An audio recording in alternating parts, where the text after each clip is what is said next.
Hi, this is Kentucky Governor Matt Bevin. I want to speak about pensions for a moment. And I want to speak specifically to our retired state employees, those that are currently retired, those that are working toward retirement. There's a lot of discussion, a lot of conjecture, a lot of concern about what is or might be happening on the pension front. And there's good reason for some of that concern, in that I think we all know that the pension is in trouble here in Kentucky, that especially in certain of the plans, frankly all of them, but to varying degrees, run the risk of becoming insolvent. And if they were to become insolvent, that the checks literally would not come. That's a very real risk. It's unfortunate that we are in this position, and yet we are. The reason I'm recording this is I want to bring to you some encouragement on a couple of fronts. I just spent the entire afternoon meeting with leaders in our House and Senate, and we were talking about several things as it relates to this pension situation. The fact that we're going to have a special session this year, and we are going to save the pension system.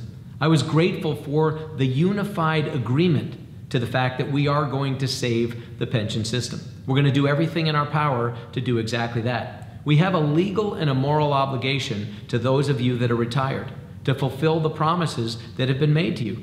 We understand that.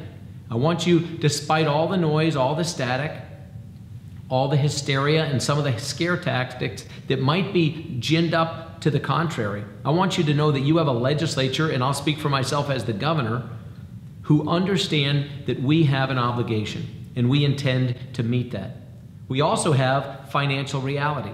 If we don't make changes, and I mean changes as it relates to how we can ensure that your checks keep coming, then they're going to stop in the next 3, 4, 5, 6 years or more, perhaps, depending on the plan. But this is a real issue that has to be addressed. 3 things I want you to understand. For those that are retired, we want to make sure those checks keep coming and the promises are kept. For those of you that are working toward retirement, we want the promises to be able to be made and delivered upon for you when you're retired. And for those of you that are not yet in the system, for those that would be future employees for the state, we want a system that is sustainable for those that are coming in. And we have to make sure that all these 3 things can be done in a way that can actually be paid for, because otherwise they're false promises. So you have my commitment as the governor of Kentucky that we are going to honor our obligations to the absolute extent of our ability, that it is my determination to meet the legal and moral obligations we have to you, and to make sure that our retirees are taken care of, and that we do this in a financially responsible way. I'm encouraged by the fact that your legislature feels the very same way. We're going to get this done because we are Kentucky.